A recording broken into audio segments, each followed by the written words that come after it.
এখন আনারসের সময়, আর আনারস খাবো না এটা কখনো হয়? তারপরে তো ত্রিপুরাতে এসে দেখলাম যে ছোট ছোট আনারস, আর কি মিষ্টি আনারস। তাই জন্য বেশ ভালো লাগছে আনারস খেতে। সকাল সকাল বসে পড়েছি আনারস খেতে। না, একদম সকাল সকাল বসিনি, কিন্তু ভেবো না সব কাজ ফেলে সকালবেলা ঘুম থেকে উঠে আনারস খেতে বসে পড়েছি, একদমই না। তো চলো সকালবেলা আগে কি করি সেটা দেখাই।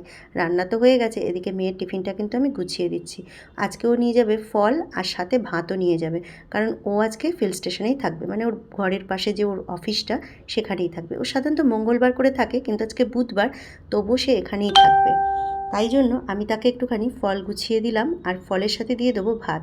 যদিও এই আমটা খাবে না বলছে, ও বলছে আমটা বের করে নিতে। আমি কিন্তু পরে এই আমটা বেরও করে নিয়েছিলাম, কারণ আমও খাবে না। ও যেহেতু ডায়েট করে সেই জন্য ও আম খেতে চায় না।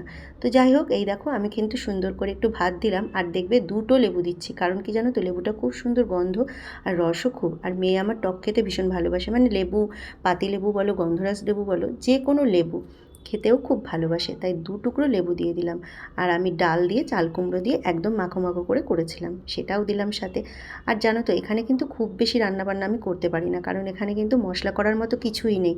কোনো রকম আমি সকালবেলা করে দিই, বাড়িতে যেমন সকাল সকাল রান্না, এখানেও তাই তাই করলাম কাঁকরোল ভাজা আর ডিম সেদ্ধ।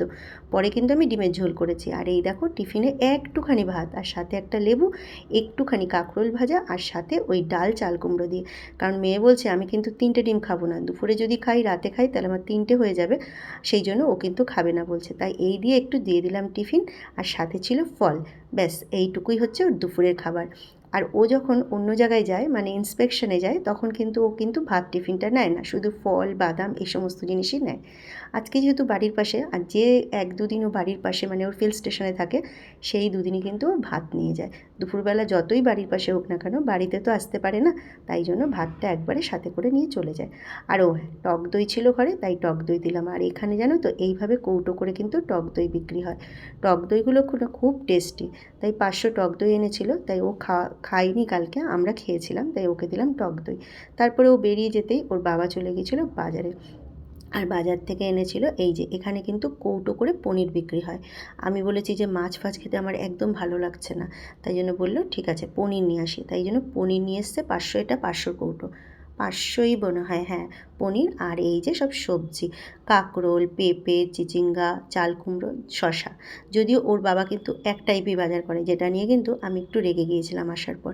যাই হোক, ফল টল কিন্তু কেটে নিয়েছি, আর আমি কিন্তু একা খাচ্ছি না, ওর জন্যও বেড়েছি।